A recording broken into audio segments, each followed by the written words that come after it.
Welcome back, everyone, for the final presentations of the day.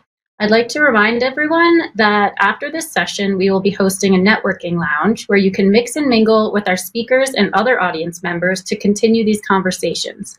The Remo virtual platform allows you to jump in and out of small group video conversations as you would at a coffee break or cocktail hour. We encourage everyone to join us to see what the Remo platform has to offer and to connect with fellow participants after this session concludes. Now on to our presentations. First, I'd like to introduce Dr. Thale Jarvis, the Chief Scientific Officer at Keystone Symposia, who will tell us about the impact of virtual conference formats during the pandemic and beyond. Hello, everyone, and thanks to the organizers for the invitation to speak.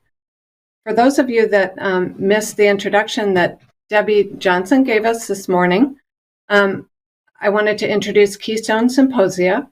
So our focus is on the life sciences and biomedical sciences. Our conferences, typically we hold about 50 to 60 different topics per year. We focus on really top quality scientific content. And our conferences are on the small side. They range from about 150 to 600 participants, and with an average of about 225 participants, and this would be pre-pandemic. They have quite a global reach, and that's both in terms of the speakers who come from around the world and also attendees. And in fact, where we've held conferences in the past includes 19 countries. We are a nonprofit organization, and I say that in part to emphasize that when we think about sustainability of our business model, we do need to be able to break even on our operations, but our focus is, are we serving our scientific community to the best of our ability? And as Debbie mentioned this morning, we are celebrating our 50th anniversary year. So we're drawing on many, many years and decades of experience with honing in how to do a great scientific conference.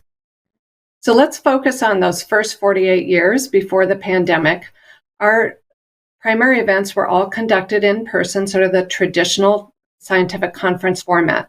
There was no recording or photography, and a really strong emphasis on unpublished results. Super important for this type of meeting. The experience was really immersive, highly interactive, and we found that attendees were reporting really high frequency with which they sparked collaborations and sharing of data after the conference. I will mention, however, that we did launch a virtual Keystone Symposia initiative actually back in 2015. The content prior to the pandemic was really focused there on more open access material. There would be e-panel discussions. We had some public lectures that were community lectures, and a small collection of what we called SciTalk primers, talks on different scientific topics. We used that experience to really leverage moving into virtual formats as we got into the pandemic. But here's some visual images of what a traditional conference would look like. And despite the fact that maybe there's some press around people not liking traditional scientific conferences, we find that our community loves these events. And so that's part of the situation that we're in right now is figuring out how do we adapt to a changing world while still satisfying what people value and enjoy about our events. So moving on to the pandemic, that was an opportunity certainly to pivot to more virtual events. And in fact, today I'm going to be comparing and contrasting our virtual events to what happened in those first 48 years, and particularly focusing on 2019 data, where we held 59 conferences. There were over 13,000 total attendees and an average of 230 per conference. Then the virtual events that happened during the pandemic, for about an 18-month period, we held an e-symposia series that included almost 50 events, totaling over 20,000 attendees collectively, so an average of a little over 400 per conference, which is almost double our average in person before that. And then finally, a little bit about what we've been doing this year, focusing really on the first half of this year, where we held 33 events. They were a combination of in-person, but also offering virtual access options, totaling about 7,000 attendees, and split almost equally between those who attended in person and those who attended virtually. So let's talk a little bit more about what we did with the eSymposia events. As I said, we leveraged our experience with virtual Keystone Symposia. About 60% of our attendees at the eSymposia events reported participating in the interactive features like the chat, the Q&A, and the discussion forums.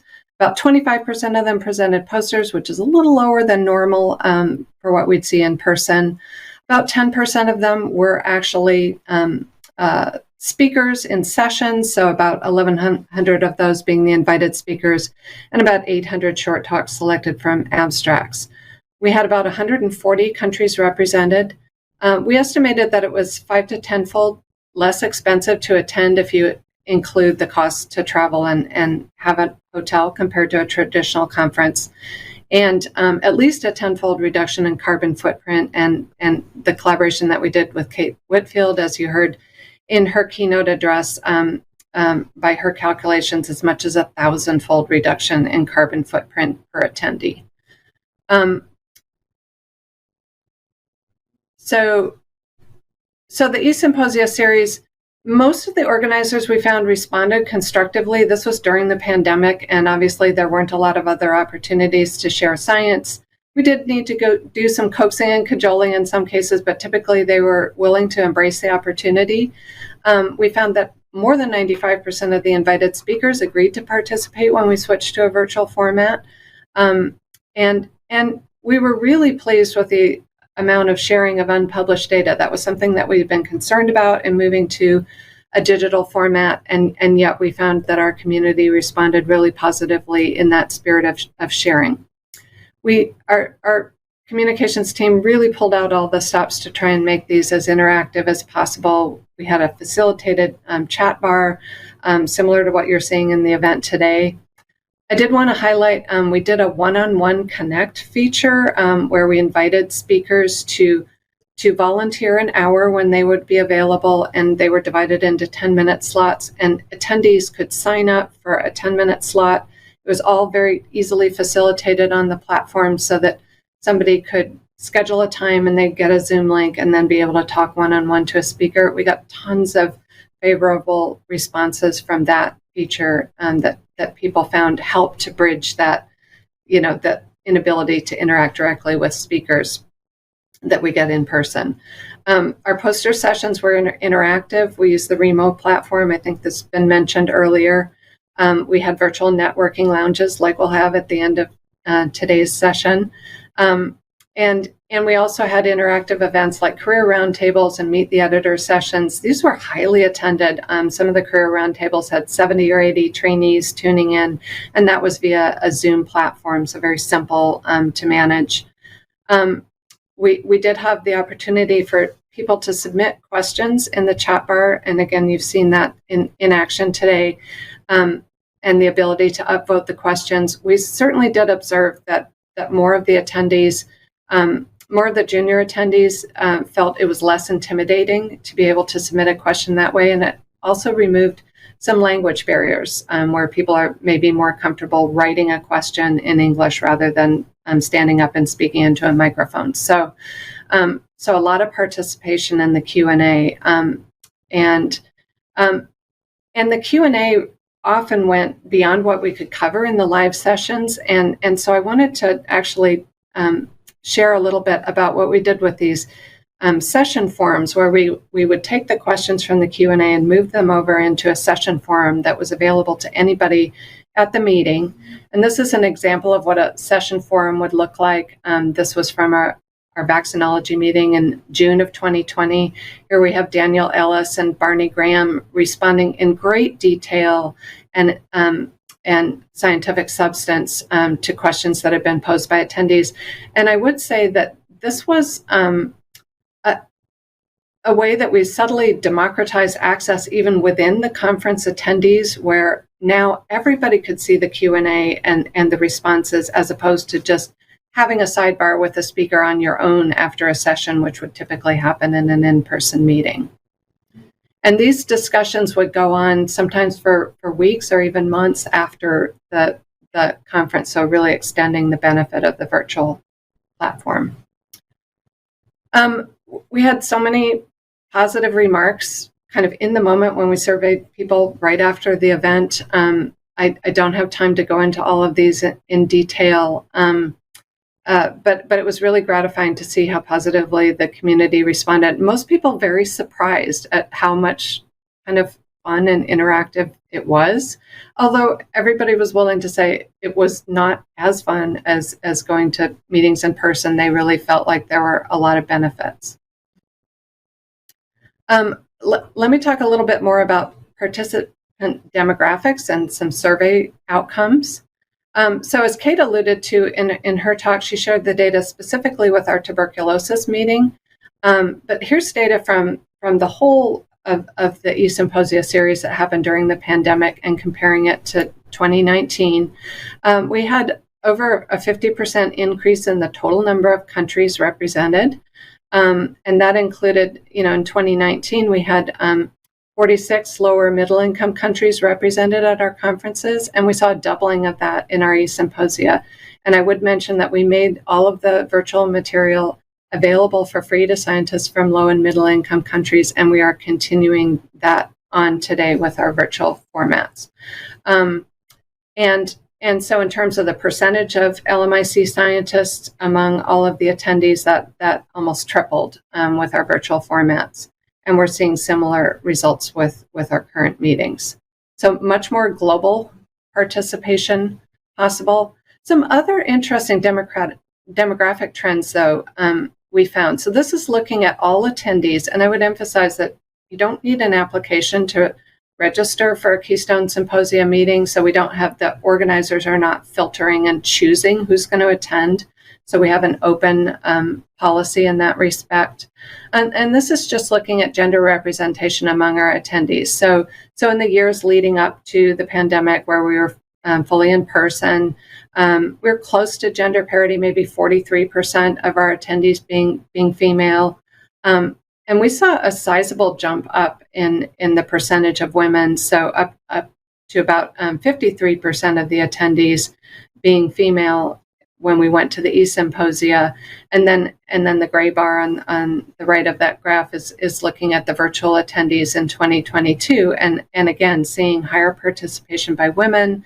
This is something we had always hypothesized might be the case, that women may, to some degree, self-select and not travel as much professionally.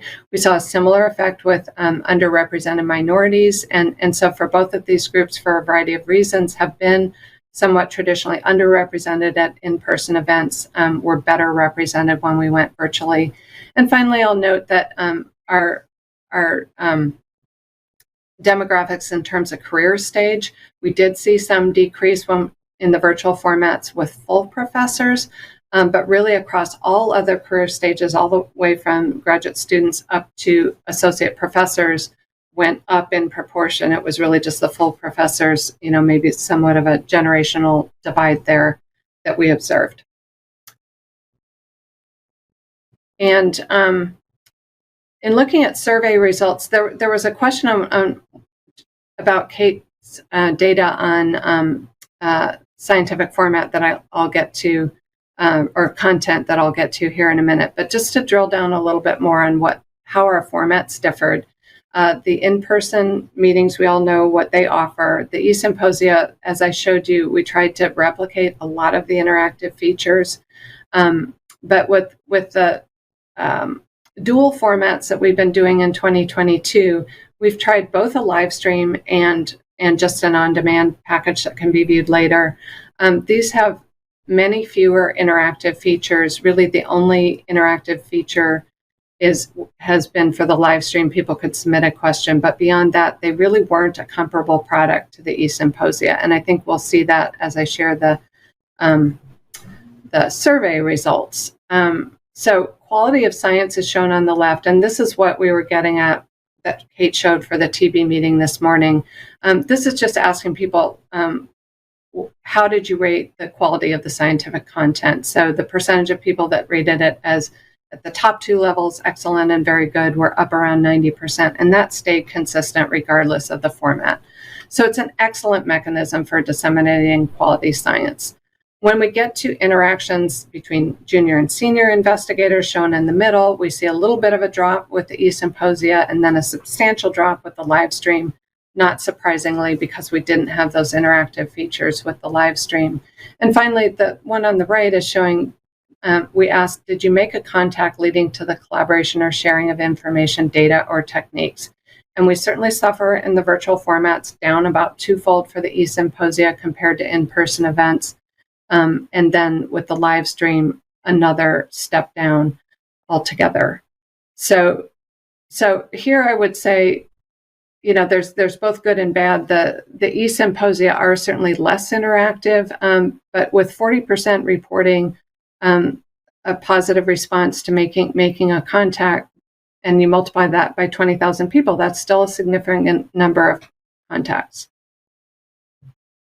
And finally, we asked the attendees who came remotely this year, when they had the choice of coming in person or remotely, what were the reasons?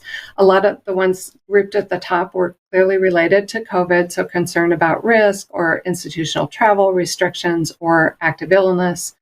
But there were a lot of other reasons why people chose to come remotely this year. That included the cost of attendance being cost prohibitive, schedule and workload issues, parenting responsibilities, and carbon footprint were all cited, and then also meeting topic being outside of their main focus. So we're bringing in maybe a larger community of interest by offering virtual formats. So we found that quite interesting.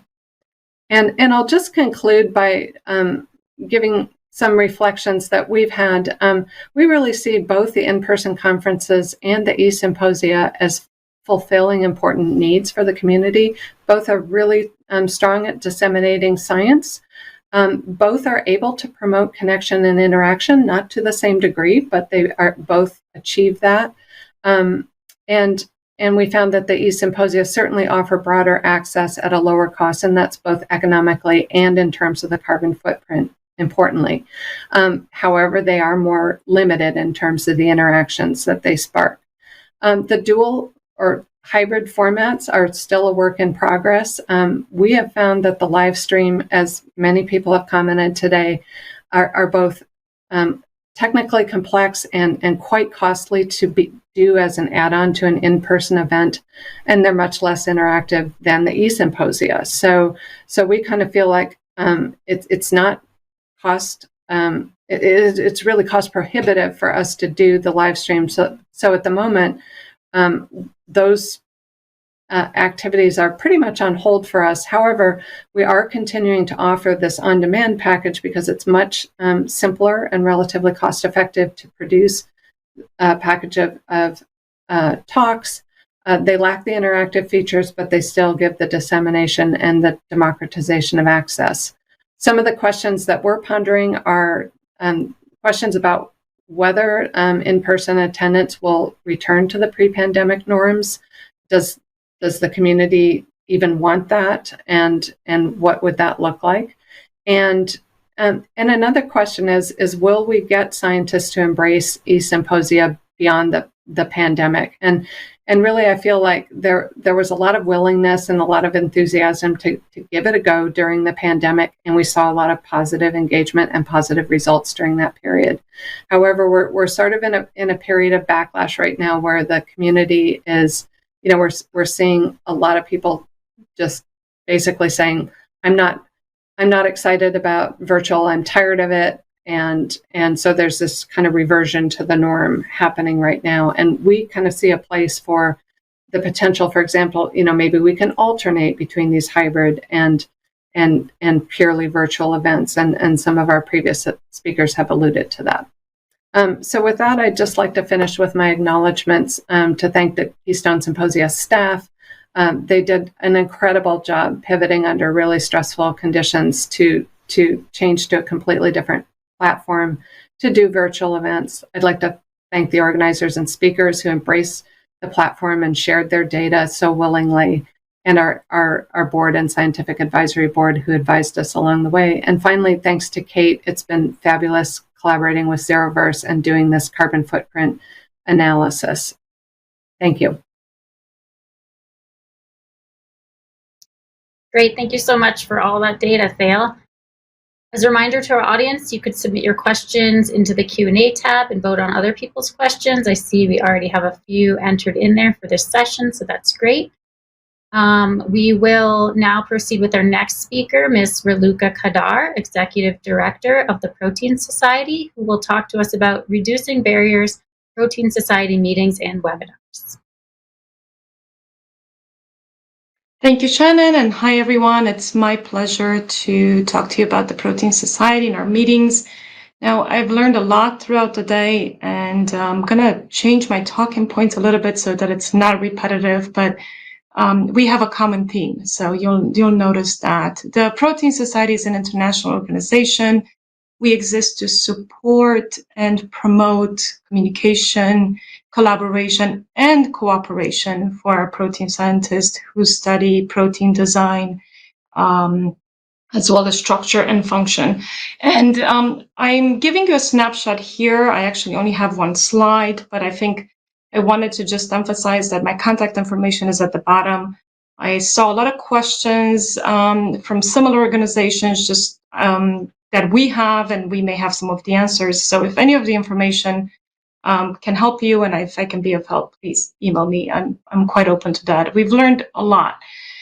So what I want to share with you is just the timeline, which again, you've heard from other organizations. I think this is very similar to a lot of the participants in the meeting. Our annual meeting was canceled. We have been in existence for almost 37 years.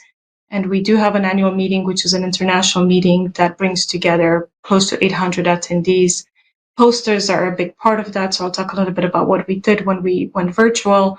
But I just want to go back to 2020 because that meeting was 3 years in the planning with nonprofits across the world, which is almost unheard of. So we broke a lot of cultural and egos to plan a world conference on protein science, which of course we had to let go of. And we are quite heartbroken. And I've shared with you that our mission is communication, cooperation, collaboration, and naturally, most of that is done through a meeting and an in-person meeting, as all of us have held from the speaker's side, what we heard today. In 2021, we did hold a virtual meeting, and I can quite honestly say that it was close to flawless as long as you hold it up to the standards of a virtual meeting. So I think what I want to say is that the society is still in learning mode, and we are not going back to in-person meetings. We're actually retaining what we've learned over what the pandemic has taught us, to take the tools that we have and the technological advances to do a better job at supporting our protein scientists, whom I should have mentioned this at the beginning, but I think they're saving the world, right? So this is very crucial for us.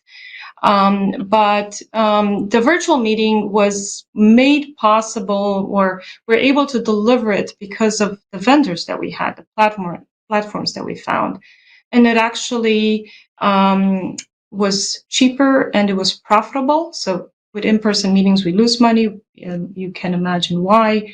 We heard about travel costs, feeding costs, so many other space costs, AV, and so on, many vendors.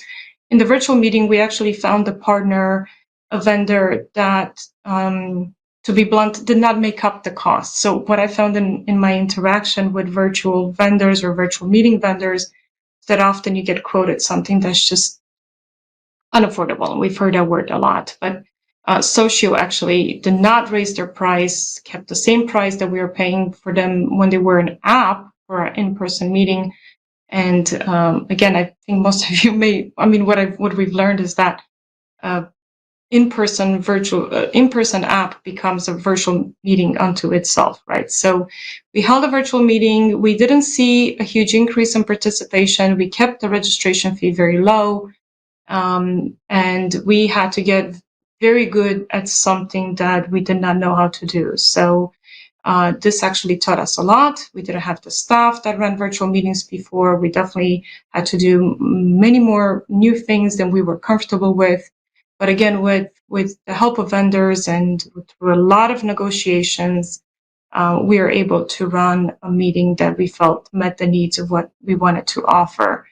again, the virtual meeting, we didn't expect it to be an in-person meeting. It's interesting that in our survey, what we've learned, what the feedback was, very good virtual meetings, one of the best I've attended, which we're very proud of. But on the negative side, it said that it was a virtual meeting. So it was not an in-person meeting, which was what people wanted at that point in time. The title of my talk is Reducing Barriers, and I want to just make this point that this meeting reduced barriers. Of course, we saw more participation, more international participation from countries that we have not seen before in person, more women, more underrepresented minorities. So access was important. Again, it was not an expensive meeting. I expected to see 2,000 people there because it was virtual and it was cheap. We didn't. And even though we had the on-demand sessions, we didn't see a lot of people watching them. And I think what we've learned, and so I'll just use an example of what we've learned, what we've heard today about traveling to a meeting. Let's say you have children. All of us that have children know that you may need childcare for your child when you go to a meeting. But I just want to point out that so do virtual meetings, right? So if you're going to be committed and engaged, and if you're going to take advantage of what they have to offer, you can't be distracted. So it's, virtual meetings don't always take care of that problem. You still have to take off work. And we connect everything where the pipeline of our participants are high school students all the way to Nobel laureates. So again, it's very hard for people to travel, but it's not always that people can just sign up for virtual meetings. I want to talk a little bit about 4Waves. That's the platform that we use for abstracts, and we felt that it delivered what we wanted it to give to us. Of course, we used GatherTown for social interactions, which did not work out. 4Waves was good enough, again, for a virtual meeting poster session. They create a room for each poster presenter. But again, just to balance things out, an empty room where someone is waiting 2 hours for someone to come in and see their poster. So a student who's invested a lot of time and maybe as nervous as I am now, about talking about their research, can have just as a hard of an effect as somebody not stopping by in their poster hall by their poster. So we have to be very realistic about the challenges of virtual meetings. We couldn't wait to go back. And I probably, I've learned a lot, and I think the impact of our actions is very important, right? And what I've started my presentation with was that we're not going back to in-person meetings only. We are still committed, and we want to give more to our constituents, and we know that virtual meetings can do that. What we have done are mini meetings or webinars. Information dissemination, so research dissemination, we all know it can be done just as well virtually as it can be in person, and for cheaper. So these webinars have really opened the world to us. We have at least 4,000 protein scientists across the world among those 16 webinars that we've done. They're free, and some of them have 4,000 views on YouTube. So again, we usually get 800 people at an in-person meeting. So, and they will stay forever. We have a lot of support from our leadership to continue to deliver them. And we consider them, or I consider them, our mini meetings. And I think if we could financially sustain it, we will have virtual meetings and in-person meetings. But I do believe it's important to have in-person meetings. It does not satisfy, again, the 3 tiers, which I think all of us focus on, of collaboration, communication, and cooperation. And what we saw in San Francisco at our in-person meeting this year was fewer registrations. 20% seems to be pretty consistent even with other organizations. We had to commit more in travel grants because we wanted to reduce barriers, right? Even though it was an in-person meeting, we really wanted to make it easier and possible for students to come. And the meeting was student heavy. It was one of our highest rated meetings, but I think just because we're all waiting to get back in person, and posters were fabulous. And I think posters matter, abstracts matter. We treat our poster presenters, they're just as important as my speakers to us. So that's one of the reasons why we do in-person meetings.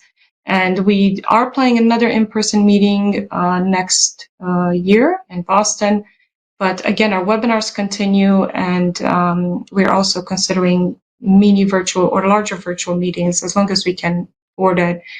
And back to affordability, again, what we've learned is that it takes a lot of negotiation and a lot of research, but it is possible to find vendors, even for small organizations such as ours. However, I sympathize, with staffing. We are very small. We used to have 3 people, now we have 2 people, and we don't have a director of meetings anymore. So it's not easy, but it's possible. And that's why I listed my email, that if I can help connect you with some of the resources that we found, or just share our experience, I'd be very happy to. And I think I have a few minutes left, but I like to just take a step back and frame a little bit the way we approach what will happen in the future. And I think this recipe for magic, and our meetings are magical, even the virtual meeting was magical. Hearing a Nobel laureate talk about their research virtually is probably just as powerful as in person. That part doesn't suffer. But I think there are 4 components here. The needs of our constituents, which range from high school to Nobel laureates all over the globe.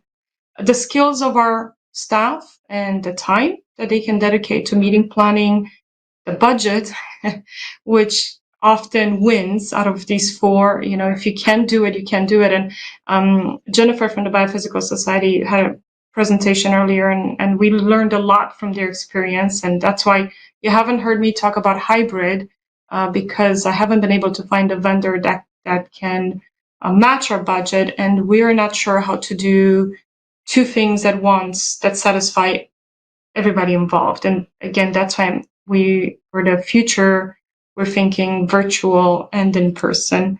And then the 4th component, if you're keeping track, is just the impact of our actions. And that's important here. We've heard a lot of very strong statements about climate justice and equal access.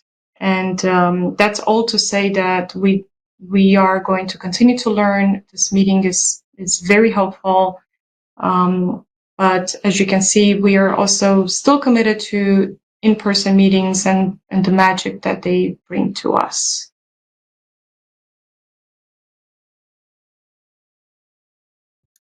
Great, thank you so much, Raluca.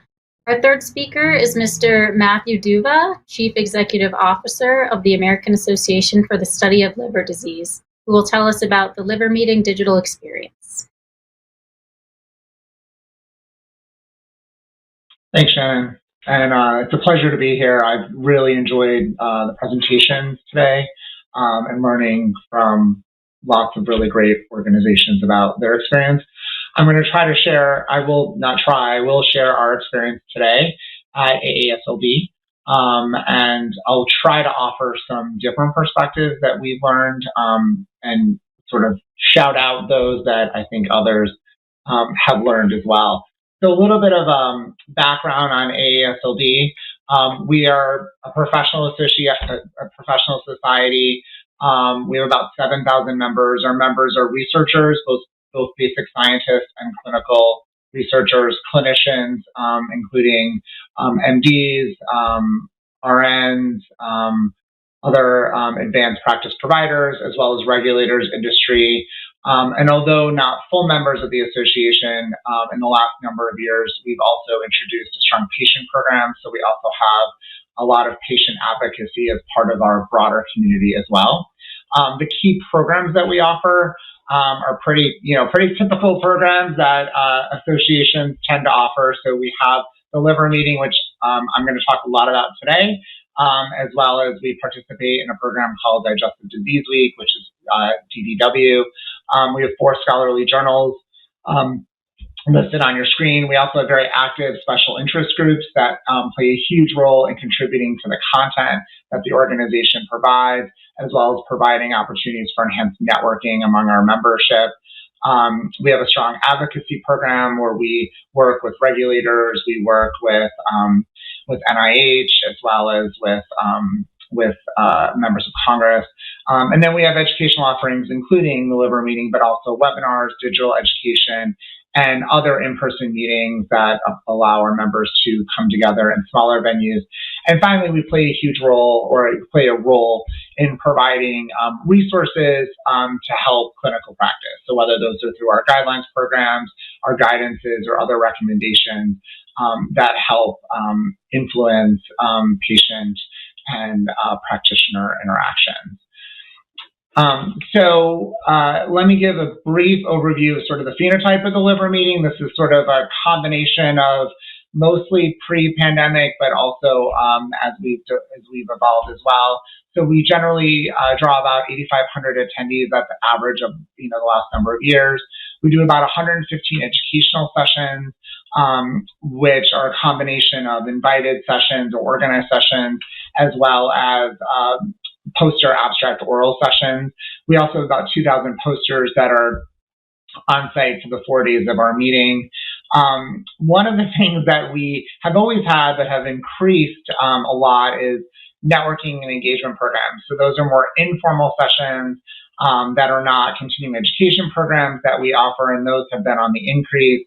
We also do the business of the society. So we have an annual business meeting. We also bring together committees, special interest groups for meetings to help plan the future of the field as well as for the society.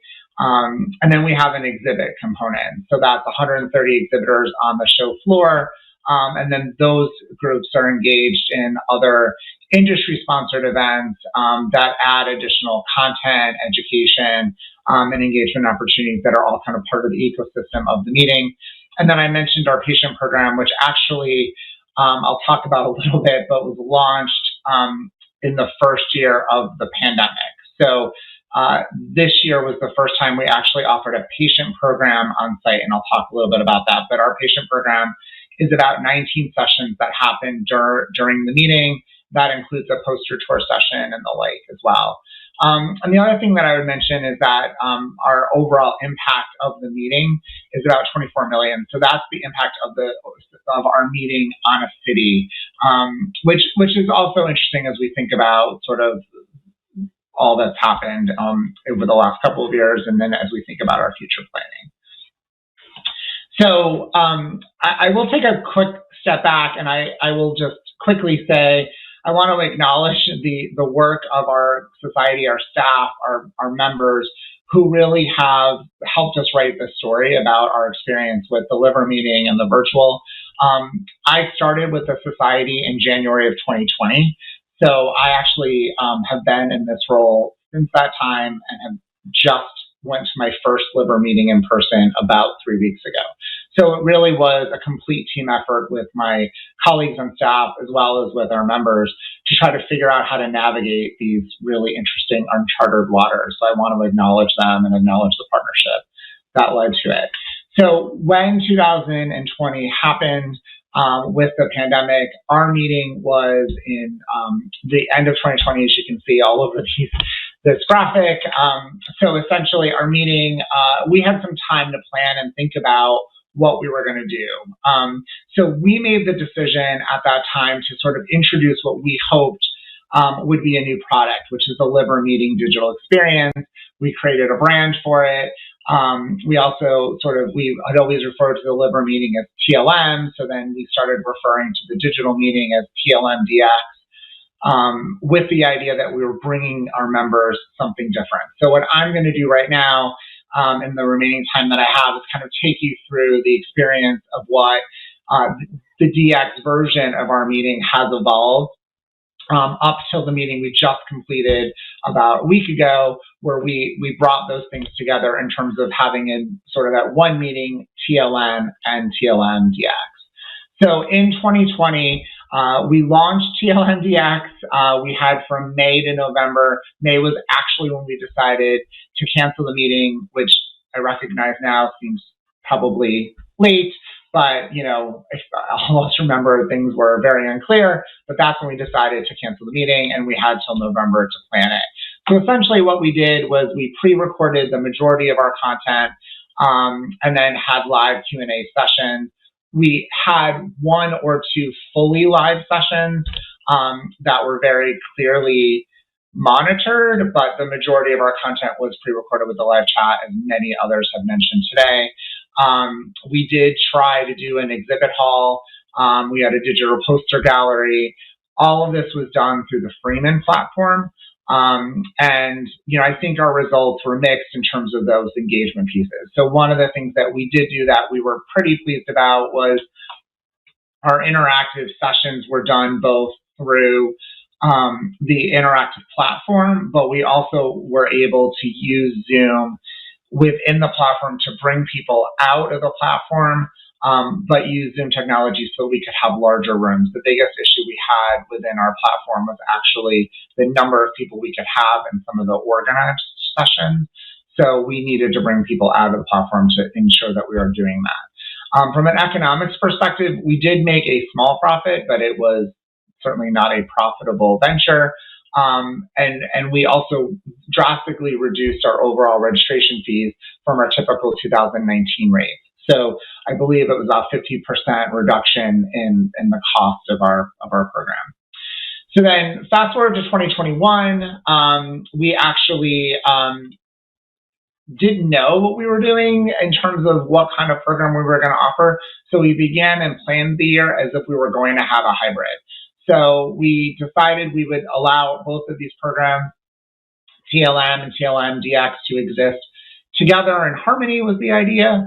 And so we kind of imagined what that would look like. So we put together a plan of mixed of pre-recorded and actually fully live sessions that we would transport out. We talked about how we would interact and engage with all of the other things that we did. And then from a pricing perspective, what we decided to do was we sort of priced the DX product higher than it was the previous year. And then we charged an additional fee for anybody who had decided that they would be willing to join us in person, with the idea that we would be providing food, beverage, and those kinds of things. So there was essentially an additional charge for those that were coming in person.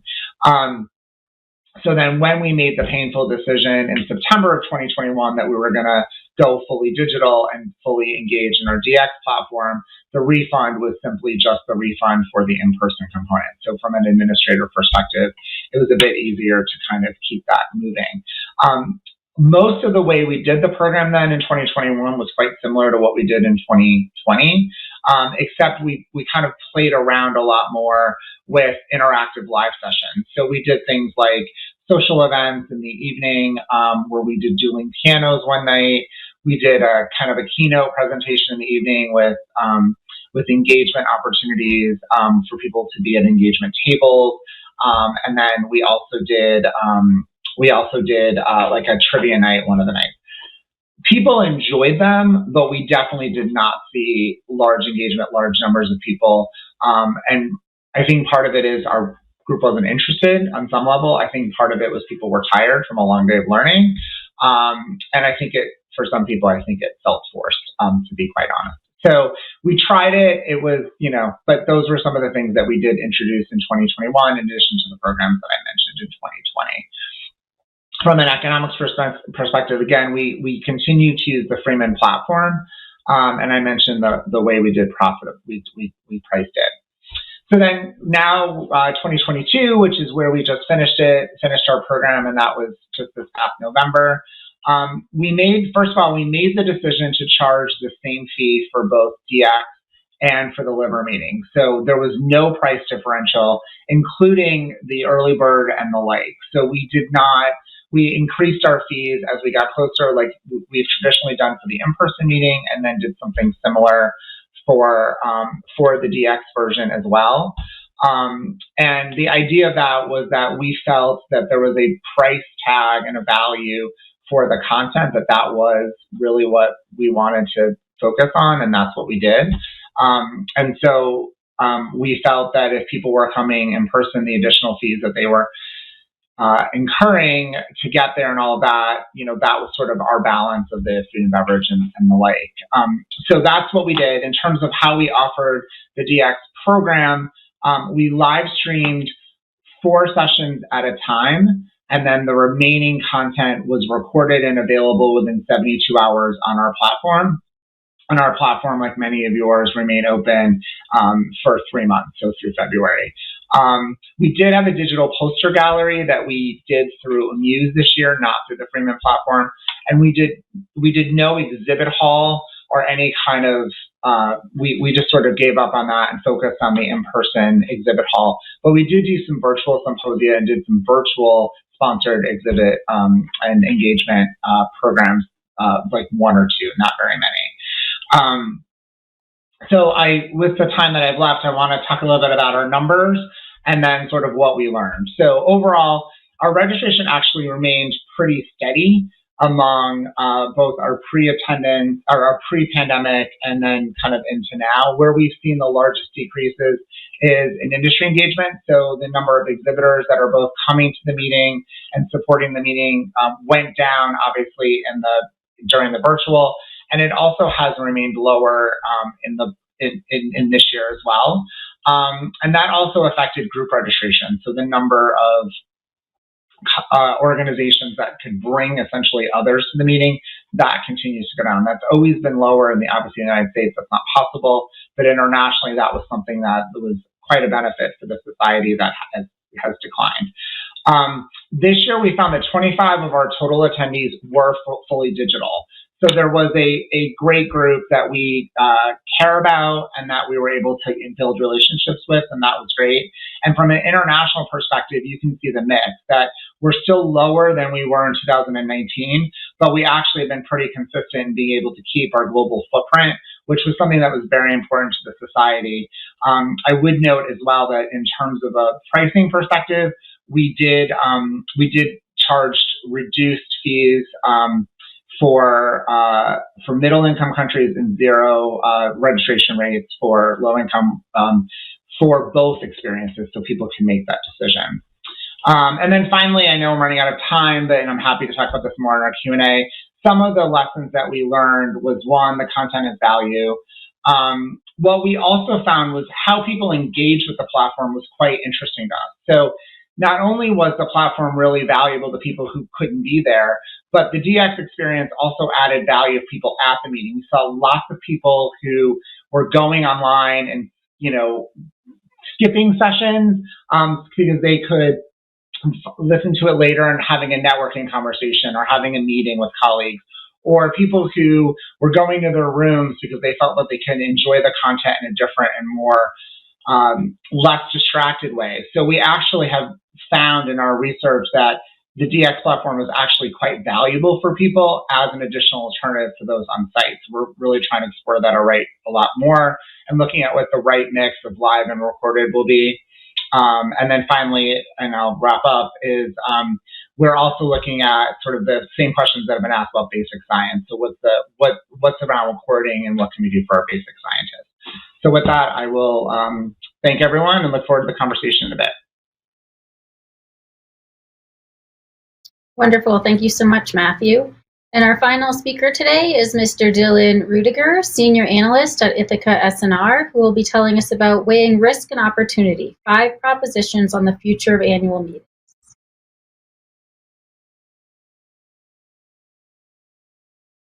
Hi, everybody. It's nice to be here today. I've been listening with great interest to the presentations thus far, and I'm happy to share a little bit about the work that Ithaca S&R has been doing over the past year or so to study the future of scholarly meetings, and in particular to look at the future of the annual meetings that are so foundational to many scholarly societies. As Shannon already said, my name is Dylan Rudiger. I'm a senior analyst at Ithaca S&R. Where I lead an interdisciplinary team of social science researchers who study the research enterprise. Before joining S&R, I will briefly mention that I also worked at the American Historical Association for a little bit more than 4 years, during which time I was quite active in helping with programming for events and meetings. So I also come to this with somewhat of an insider's sense of what it means to plan a meeting from a society's perspective. For those of you who aren't familiar, a little bit of background on my organization might be helpful. Ithaca S&R is a nonprofit research organization that focuses on the production and circulation of knowledge within higher education and kind of adjacent entities. The S, if you're interested in knowing, stands for strategies, and the R stands for research. And our funding largely comes from grants. We are a very mission-driven organization, and we scope our work to benefit researchers, universities, publishers, scholars, scholarly societies, and the like. And you can see on the slide here a sample of some of the work that we do that's focused on researchers and scholarly communication, which has been an interest of ours for quite some time. One of the projects that is in this portfolio of work on scholarly communication is the program that I'm here to talk about today. This is the Future of Scholarly Meetings program. It's funded by the Sloan Foundation.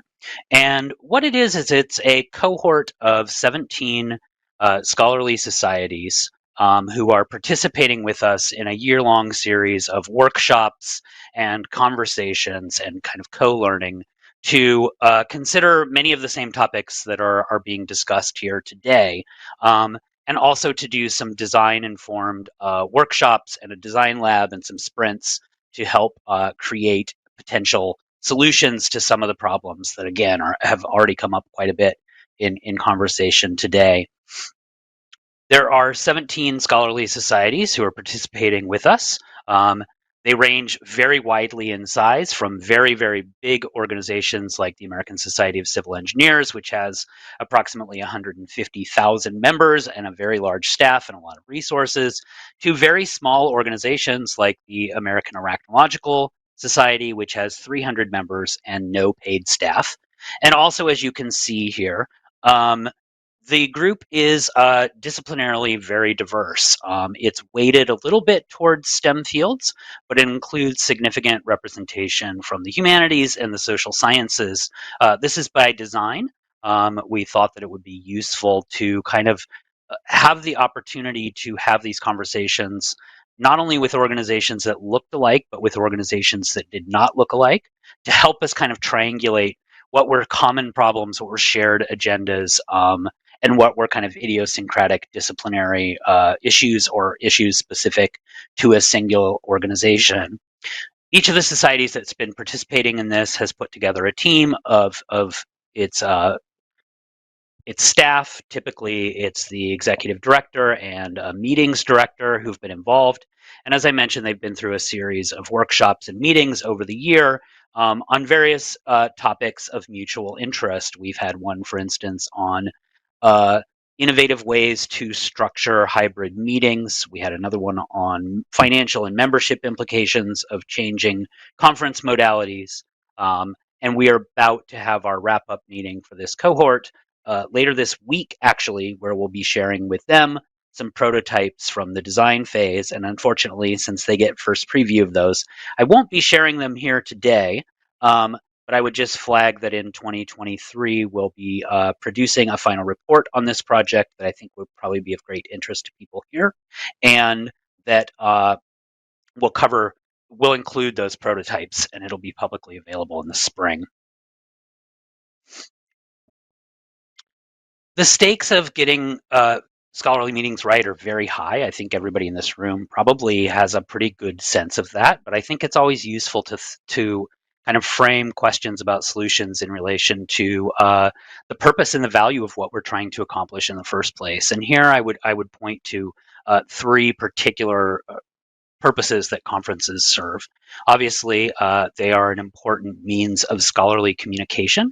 And I would just flag here that ITHCAS&R does a faculty survey every 3 years, and pretty consistently faculty identify conferences as the single most important means that they use to keep up with their fields, which suggests a really robust value to conferences as a format. And also, as has come up several times here already today, conferences are a place where ideas are exchanged, collaborations are forged, and ideas are shared with colleagues and potential collaborators. A second reason that conferences are quite important is that they gather together scholarly communities, and they're a great opportunity to foster values of equality and accessibility and access and belonging, and to continue the project of building scholarly organizations that look like the fields that they represent. And finally, they're important for the societies. I think since the attendees here today are probably mostly society people, this will come as no surprise. But I think what's really particularly important to flag from my perspective is that if you look at the big picture in the landscape, across disciplines, membership is stagnant or declining in many scholarly societies. Early career scholars in particular often feel alienated from the scholarly associations that claim to represent them. Scholars of color have similar concerns, and there's been research by Wiley this year that suggests that members in general are citing diversity and the need to increase representation as one of the things they're least satisfied with when they think about the society that represents their discipline. And also scholarly meetings are a great place where the value proposition and the branding of the society in question is really articulated and showed off to the world. With those kind of stakes in mind, I want to share less individual things that specific societies are doing. I think we've heard really good coverage of that topic from the earlier speakers, and more to zoom out just a little bit and present five propositions that I think are important as we look ahead to what I think is still a very unsettled future for scholarly meetings. These are obviously, as propositions, they're contestable. Hopefully we'll get into some conversation about them in the Q&A, but I'd like to throw them out here in what's left of my time. The first is that the opportunities here outweigh the risks. Scholarly societies, in my experience, are often fairly risk-averse organizations for very good reasons in many cases. But I think we've been given a real opportunity here from the pandemic to rethink the foundation of conferences from the ground up.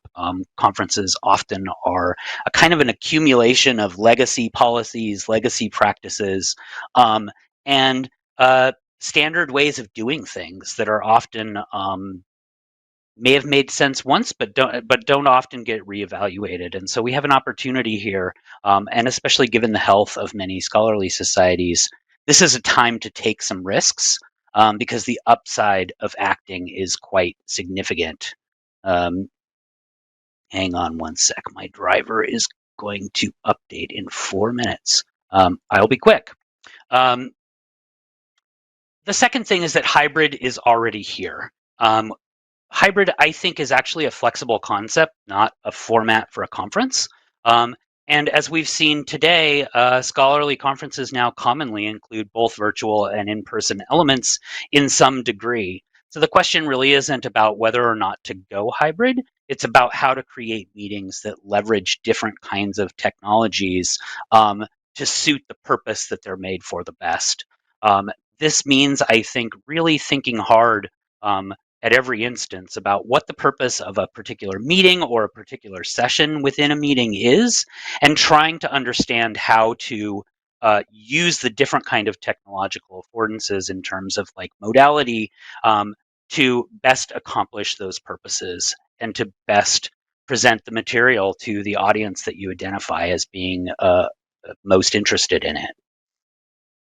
A third is that all formats are going to have trade-offs. You can't please everybody.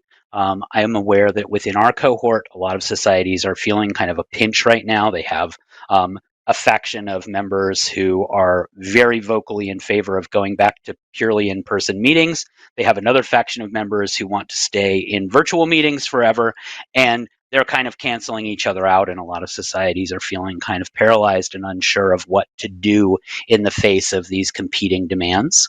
But I think the approach that I'm seeing people take to kind of get out of this is to really recognize that being forced to make decisions is not necessarily a bad thing, because it allows you to consider strategically which members or potential members' needs that you intend to prioritize. And I would point out here, as pretty much everybody has already shown, that virtual meetings have been able to attract an audience that is very different from what we traditionally have seen at in-person meetings, and that meets the missions of many organizations, which are really trying very hard right now to incorporate diversity and equity and inclusion into the heart of their societies, these virtual meetings seem to be an important way to facilitate allowing access to people who are otherwise on the outside looking in.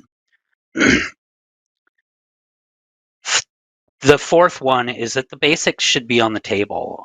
We've done some really interesting work in the cohort to zero in on specific types of events at meetings, whether the plenary, the exhibit hall, the business meeting, the panel, the poster session, and to really think about how well those different genres of communication are serving the purpose that they were designed to serve, and whether or not they ought to be translated kind of one-to-one into virtual environments.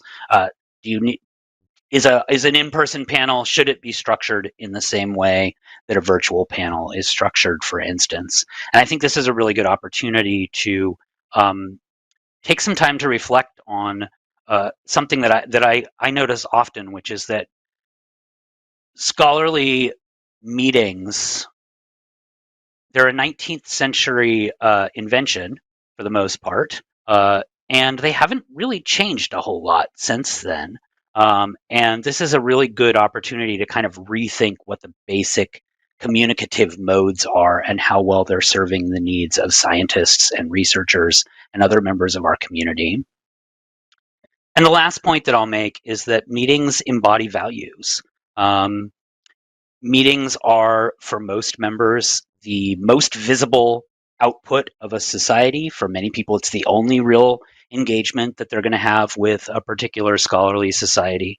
And they are the flagship event of many organizations. They are the embodiment of the kind of priorities and values that the organization has. And I think people who are attending the conference are going to rightly see them as reflecting the organization's priorities.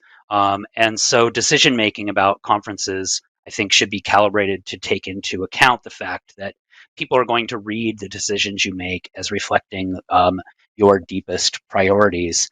And I truly apologize because I can't stop my computer from rebooting in 9 seconds, but I think I got this done and I will rejoin the call momentarily. Thanks so much for this opportunity, and I'll see you as soon as I can. All right, perfect. Well, Dylan, I'm glad we made it through your presentation, and yeah, we'll see if we lose you and get you back again. But to kick off the discussion, I guess I'd like to ask everyone how their experience was in adapting platforms for virtual. It seems like everyone did a lot of very different, interesting things. And with minimal staff, or how did that affect staff time? Or Luca, you mentioned that you only have 2 to 3 staff members. So what is optimal for the amount of time that staff is dedicating towards developing these platforms and processes, and what can be done maybe to outsource, or I don't know, whatever Luca, your organization was able to do with that minimal staff available? So sure, I'll take a step at that. Do you want me to go for it? Sure. So social for us, and I'm not marketing the platform at all. I just wanted to give them recognition for not charging me an opportunity cost, which is what I said a lot of vendors do nowadays. Was very easy to handle, and I think that's key. Don't look for the best or the least expensive or whatever criteria you have. Make sure that you can handle. My technical skills are very minimal, but you're not going to like my answer for time, because really I worked on it at night, and they had customer service representative available 24/7, so that worked to my advantage. I'm in California, they were in Turkey, so it was beautiful. No one was, too tired. But everything goes off the window when you talk about time. I think you need dedicated staff who's willing to put in the hours. Fortunately, you only have to do it once, right? So that's why I said we can do virtual meetings over and over again, because we've learned a platform. But that year was tough. So it takes a lot of motivation and kind of just take it all in and telling yourself you're going to learn new skills overnight. And that's exactly what happened. But I cannot sugarcoat the commitment or the time that goes into it that first time when you have to deliver a virtual meeting where you've never thought of virtual before. Mm-hmm. Dale, do you want to? Yeah, I think for our organization, one of the challenges was that it wasn't just a single event, but in fact, it was 50 to 60 events that were planned that had to be then rapidly transitioned to a virtual platform, and a lot of our staff were specialists who knew a particular aspect of the logistics of putting on in-person conferences. So some of the work transitioned relatively easily, like people that handle things like registrations. That's easy to convert, but a lot of the virtual events we found, even though it appears simple to the attendees, a lot goes on behind the scenes to get it to work flawlessly, and it was quite stressful, for the staff, and they were showing up to work at 4 a.m. and dealing with technical issues. A speaker's internet goes down right before they're going to talk. And, there was all of that. The people that worked on the program side had to, really communicate extensively with the scientific conference organizers and the speakers to both get them to understand how things were going to work, but also even just to get their buy-in to do it and to send their students to the meeting and all of that. So there were a lot of growing pains and having to queue up. I mean, you just finished one event and we've got 3 more planned for next week that we're going to be running simultaneously. So that wasn't trivial. It is certainly a learning curve that gets easier over time. So as people adapt to figure out how the platform is going to work, and then can start to anticipate some of the issues and head them off. And so it got easier over time and became more seamless.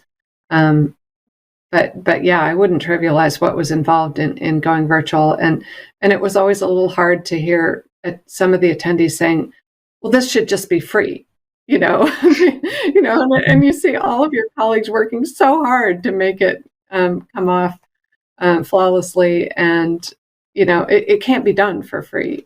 I certainly think there's the possibility, as we've heard about, to do like single events, like a webinar or a short event, and we certainly still do some free content.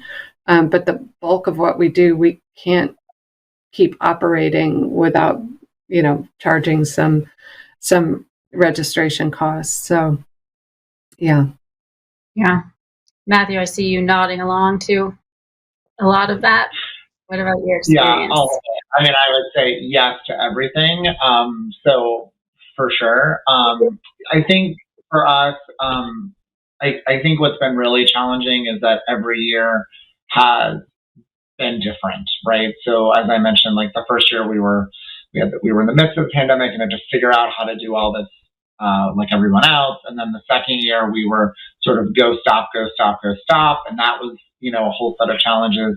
But I do feel like this year now, we've now gotten a sense of what that mix of hybrid might be for us. And so how to operationalize that a little bit more is kind of what I'm looking forward to. But I do think that 2 things that I'll mention. The first is I would definitely echo what Dale said about how it hurts the planning. So one of the big things that we've seen is this is the first year in like 3 where we're, I think, doing a better job of getting ahead of the 2023 annual meeting, which you really have to be planning before you finish a program, as everybody in this group knows. And so that's been something that has been a real challenge for us and something that we're working towards. And then the other thing is the hybrid environment, or in general, one of the things that I am grateful for is having the experience, because the speaker expectations are also quite different now. So it was surprising to me that when we were preparing for this year's meeting, which was going to fully be in person, we got so many questions about, well, I'd like my session recorded because I can't be there. I mean, we even got questions, for example, from people who were invited to speak who said, that time isn't really convenient for me. So I just want to go ahead and record my session because I'm going to leave early. And we were like, no, we can't meet those kinds of requests. But that has really, this has really opened up, I think, people's sort of what they perceive to be the menu of opportunities. And so managing those expectations is an additional thing that I would add in addition to everything that's been said. That's a good point. Did anyone have any other comments about? Dylan, what did you hear from other societies about kind of managing staff time, minimizing maybe the amount of work or number of people needed to dedicate to that, to these evolving platforms and processes, growing pains in that respect? Yeah. I think the experiences that have just been articulated are very common. Meeting departments are usually pretty small, often one or two people, and it's a lot of work to pivot. I think for me, one of the things that I'm really trying to think through, and Thale, you mentioned this kind of like backlash against virtual and the kind of sense of returning to normal. And I think, when the pandemic first started, there was this sense that people had that the goal was not to return to normal. It was to make some kind of a new normal. And I think what this question really gets to is how much exhaustion and having to be making quick decisions and pivoting for going, 3 years now, has led to people kind of feeling like maybe just going back to the old way of doing things has some value. I think that's probably a mistake, but I also understand why it's so hard. And I think, Matthew, when you talk about like the way in which you have to start planning for a meeting before the old meeting even ends, this is another really complicated thing about big changes to meetings, is that to work, the meeting has to run on this very complicated series of timelines that are what make it possible to have the next meeting. But what isn't usually possible within that is really taking the time to say, well, what if we did something totally different, right? And what if we just take 5 months to figure out what that might be? And there isn't really a moment in the cycle to do that kind of like deep reflection and significant experimentation. And I don't know that there's an easy way out of this. It's not really a critique, but it is one of the factors that I think is limiting our collective imagination about what's possible here, and leading us into some of these kind of pseudo solutions, or like, it works okay, kind of answers. Interesting. Well, one of our keynotes, Felix alluded to this idea of, I think he called it a non-parallel hybrid model, where the hybrid isn't occurring simultaneously with the in-person event, but that in fact you have maybe a smaller in-person event or less frequent in-person event, followed by potentially a series of short virtual events that keep the community connected, keep the scientific conversation going, and then, eventually lead to another in-person gathering. And I think that's something that we're very interested in trying to explore more, whether it's just an alternating year instead of holding the TB meeting annually, for example. Would we consider doing every other year virtual? And in terms of opportunities to experiment, maybe where that comes about, I think for us, it would be difficult to wholesale just change over the entire portfolio of meetings simultaneously to doing that. But what we could do is more selectively experiment and really even identify communities of scientists, because each community has their own personality. Identify communities of scientists that really want to embrace that and work with us to develop that type of model to keep their community together. Because I actually think in the long run, they'll find that they're learning more from each other and staying more connected to each other doing something like that than even the traditional model that they're used to. One of the things that I was just going to add too is, we've been talking a lot about building the strategic planned for our meeting. So recognizing that, I think it's in the association model, there's a lot of like, you have a board and the board sort of has an experience and they want to kind of implement a lot of the new ideas that they have, but recognizing that the members we're serving are in such constant change and flux in their day jobs. So they don't have the time to prepare for your meeting and to sort of figure out how to navigate your meeting. So one of the things we've been talking a lot about, having just finished a meeting, is yes, there's 10 things that we think we can do to make the liver meeting and liver meeting DX better, but how do we put that in a 3 to 4 year plan? Because if we try to do all the things, we are going to confuse everybody when they show up and they're not, then we're going to have a different set of problems. And we're going to have a different set of challenges in terms of them. By the time they figure out what we're giving them, that they're ready to go home and they're not going to be pleased. So the implementation phasing is really, I think, becoming more important than ever. Mm-hmm. Yeah, what is that balance between kind of new features, engaging activities with a user-friendly kind of interface, and making that both engaging but not frustrating for the user, I think is a challenge, even if you do really put effort into trying to do these new style of kind of engagement and interactivity online. Dylan, do you have anything to add about kind of developing new features and how to make users able to use them better? This may be a little bit off topic, but I think one of the things that I think is really important is to make sure that when we're thinking about virtual and in person, that we don't end up kind of replicating existing hierarchies within academia. This is less a question about timing than an observation that it's not hard to imagine a world in which in-person events continue and maybe become even more high status and exclusive, and the virtual events become for everybody else, and a virtual presentation becomes, considered to be a kind of second-class output or outcome. I don't think that's by any means inevitable. And I don't know that that's really a question about timing so much as considering the implications of these decisions so that you're building in more equity in meetings than the old way of doing things had with it. That's a really good point. Speaking of equity, we have an audience question that relates to that. And internet access says, how does differing access to the internet or reliable internet access impact discussions around virtual meetings or hybrid meeting components? What can show organizers do to help mitigate impact, allow attendees and presenters from impacted areas to participate fully in the meeting? Any suggestions?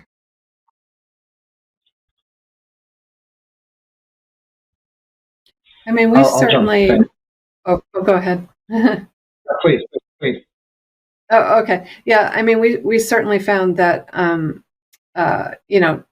people did encounter technical issues, and sometimes it was related to their internet connection.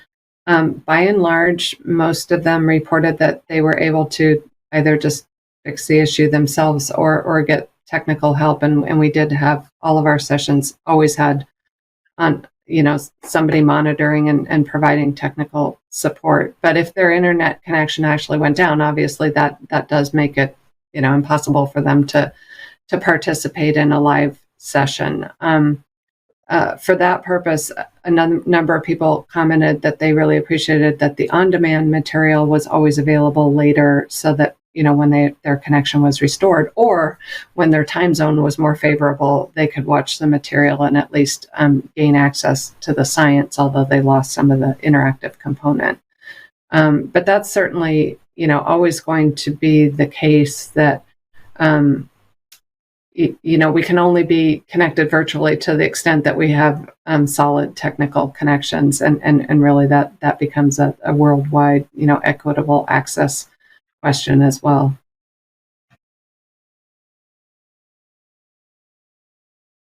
Matthew, did you have anything to add there?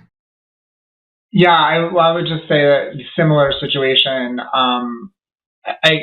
I would say that yeah, the accessibility thing is fascinating because I had one member tell me that he had to rush home for something for an emergency and come back to the meeting, and so he caught the whole plenary session on his JetBlue flight home, and then caught the other one. I mean, so there's this ability to participate in the meeting even when they're rushing home is kind of an amazing thing, but then you have other areas where internet isn't available. We also had issues. For us, one of the big challenges that we found was issues for members at wanting to access the platform in China. So that has been the last couple of years a particular challenge, and something that is something that we're constantly working on. But I do think that the digital, the on-demand access aspect has really been a critical piece of providing that connection. And I think that the expense to travel to the United States is sort of outweighing the internet is definitely something we need to look at, and internet accessibility, but the ability for our content to be more accessible to people outside of the United States has been a really important part of our strategy, and I think it's something we're going to be really looking at more. Yeah, that's a good point. This would only work in very specific situations and organizations. But another thing that I've seen some people experimenting with is using kind of hub and spoke type meetings where they'll have smaller gatherings to do maybe a watch party for part of the thing. That's where I'm thinking about this in terms of connectivity. Maybe if you're in a place where the internet is not great, there's a central internet somewhere at a university or something that people could congregate at to participate in the meeting. Maybe there's even an opportunity to offer some supplemental programming on site. That's only going to work in certain kind of contexts and for certain kind of meetings, but it might be a way to mitigate that in certain circumstances. Mm-hmm. Great. I also kind of wanted to touch on this issue of the cost and benefit, and overall for your organizations. Do the benefits outweigh the costs in terms of virtual or hybrid? And maybe for Dylan, what maybe did you find in serving many different organizations as to maybe do's and don'ts when it comes to making it most affordable to put on these hybrid and virtual events?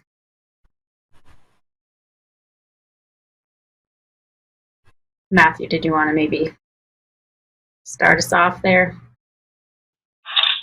Sure. I mean, I think what I would say for us is I am most surprised, and I'm still unpacking this because we're like 5 days out from our meeting right now, but I'm most surprised by the value that people perceived in the digital experience who were at the meeting. And when we did the budget for the digital experience versus the liver meeting, we did them as separate projects.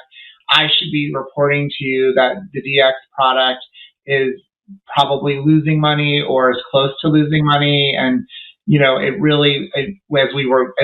as we were going into the meeting, I was thinking very differently about what we would offer next year.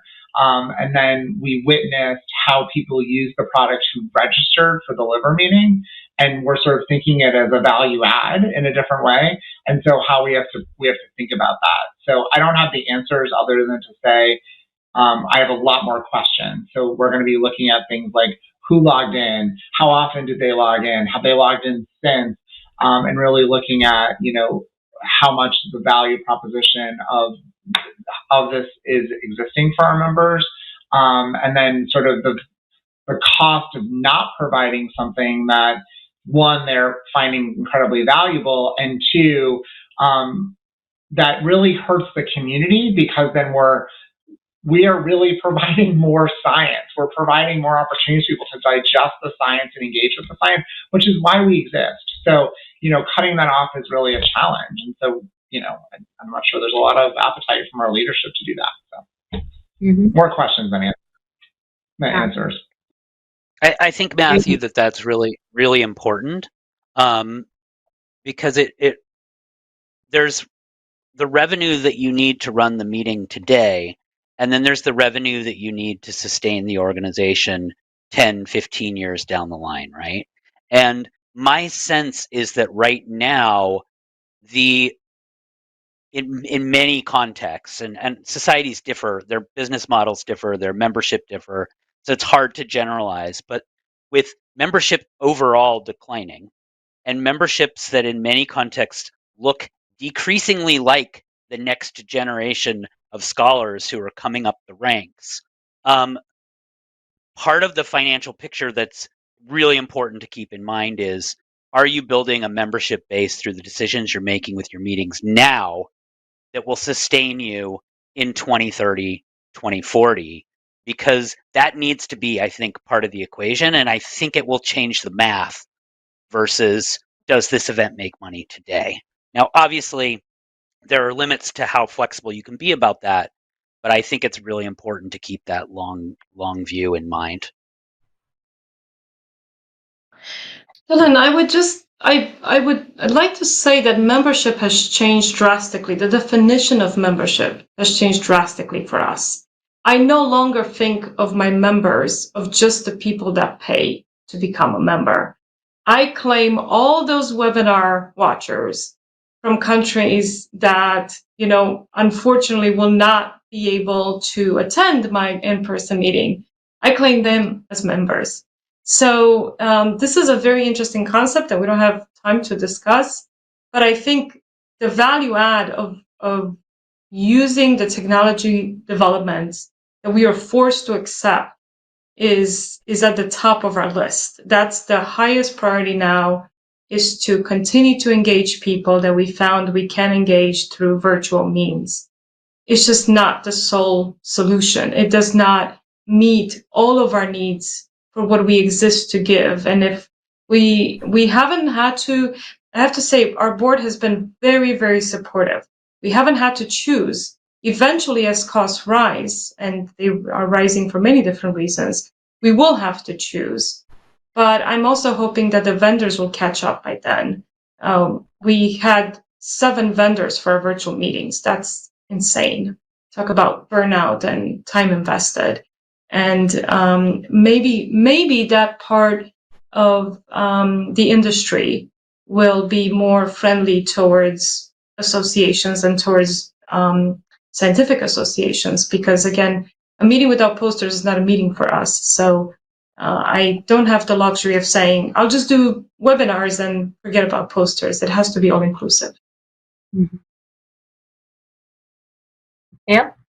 One of the things that we've been experiencing this year is the difficulty in forecasting, especially when we start doing these more complex formats that involve both an in-person component and a virtual component.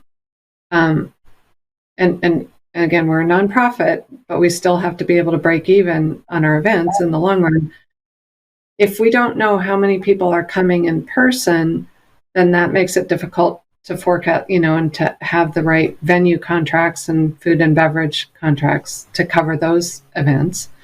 And if we don't know how many people are going to register for the virtual access, then it makes it a lot harder to decide, okay, how much do we have to charge for registration just to cover our basic costs for the platform and everything involved in adding that component. And we're in such a strange sort of transitional period with the pandemic where, there's been a return to travel. There's been a wide recognition that even the workplace itself is starting to change, and there may be some permanent changes there. There's the impact on carbon footprint that everybody's starting to recognize. We all have to take that seriously in our personal lives. And then I think for scientific conferences, there's the complication that all the canceled events from the past couple of years got rescheduled into this year, and end of 2021 into this year and early into next year. So it's created this very unpredictable landscape that makes any kind of financial forecasting and strategy around size and content and pricing very complicated. And I think one of our hopes is just that we get a better handle on who is interested in virtual content. And, we've certainly seen that we get broader access, and that is very much aligned with our mission and something that we want to continue. But we just need to figure out the numbers. Great. Well, unfortunately, we're going to have to wrap up the discussion here, but I do encourage everyone to join the Remo Networking Lounge to continue these conversations. Let's take a look at our poll results from this session. Our first poll: has your attendance at in-person conferences changed compared to pre-pandemic times? And most answer they've attended fewer in-person conferences per year now than previously. Our second poll: what percentage of participants attend in person versus remotely for hybrid events? And we see that 75% attend in person in general, and then 50% is our second most common answer. And our third poll: in 2023, what percentage of conferences do you plan to attend in person versus virtually? There's a good mix here, and 50% in person versus virtual is the most common, but it looks like they're pretty distributed across. So that doesn't help us do much prediction, as we said. So, but it is good to see there's a different combination of interest from different people, probably for a lot of different reasons. So it's a constantly evolving landscape.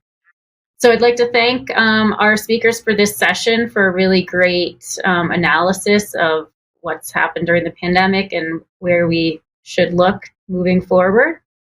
I'd like to remind everyone that all sessions will be available on demand and open access, likely by the end of the week. So feel free to share with anyone who might find this content useful. Again, please join us in the Remote Networking Lounge to meet other attendees and continue conversations with speakers and explore how this platform can foster connections and collaborations virtually. You can access the lounge by clicking on the networking session in the main menu or copy and pasting the link that will be posted to the chat. We do recommend that you use Google Chrome as your browser for the best experience on Remo. And we'll reconvene tomorrow at 11 a.m. Eastern for our session on technologies, tools, and platforms to facilitate virtual conferencing. See you then.